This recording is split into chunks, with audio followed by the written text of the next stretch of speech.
75 वर्ष की साल जब उड़ी जाती है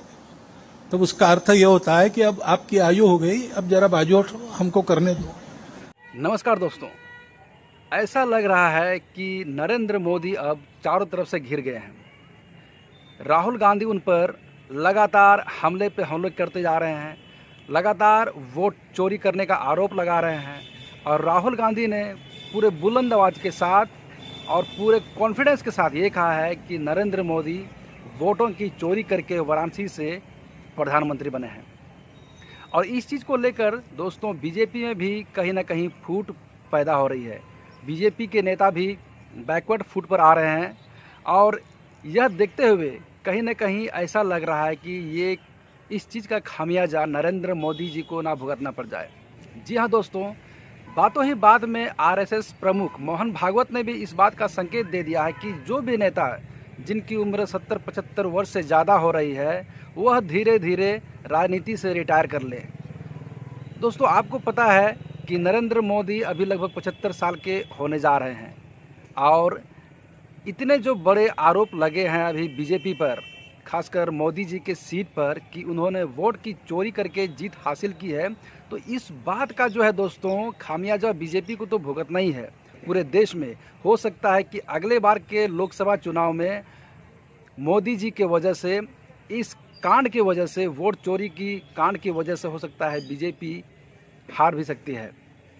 जी हाँ दोस्तों, क्योंकि इस बार खुद बीजेपी अभी गठबंधन के सरकार के साथ बनी हुई है, तो इस बात का चिंता तो बीजेपी पार्टी को भी है कि मोदी जी के वजह से उनका जो रेपुटेशन है वो डाउन हो रहा है, पार्टी पर उंगली उठ रही है और भारतीय जनता पार्टी कहीं ना कहीं अपने बैकवर्ड फुट पर आ रही है और लोग आरोप लगा रहे हैं। इस आरोप को लेकर के पूरे देश में जनता के मन में एक डाउट पैदा हो गया है कि कहीं बीजेपी और ऐसे कई सीटों पर हो सकता है घोटाला करके, वोटों की चोरी करके जीत हासिल की होगी। तो दोस्तों इस चीज़ को लेकर के बीजेपी में भी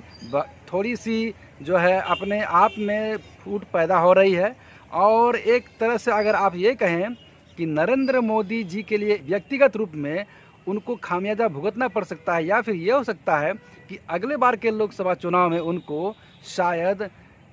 पीएम पद से ही हटा दिया जाए, क्योंकि अब नरेंद्र मोदी कहीं ना कहीं कमज़ोर पड़ते नज़र आ रहे हैं और उनके बचाव में जितने भी बड़े लीडर्स हैं दोस्तों वो सभी चुप हैं। तो व्यक्तिगत क्षति तो यहाँ पर नरेंद्र मोदी को होगा ही, और दोस्तों साथ ही साथ